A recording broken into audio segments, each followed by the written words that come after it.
You ask Tiger to calculate. This deals with linear inequalities with one unknown. The final result is p greater than 10. Let's solve it step by step. Group all constants on the right side of the inequality. Add 2 to both sides.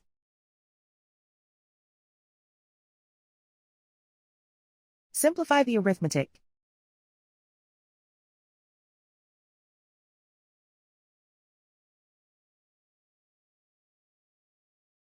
Isolate the p. Multiply both sides by 2.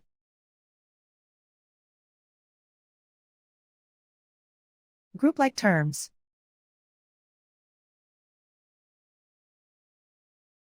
Multiply the coefficients.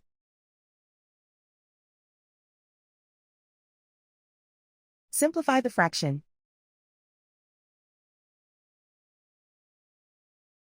Simplify the arithmetic.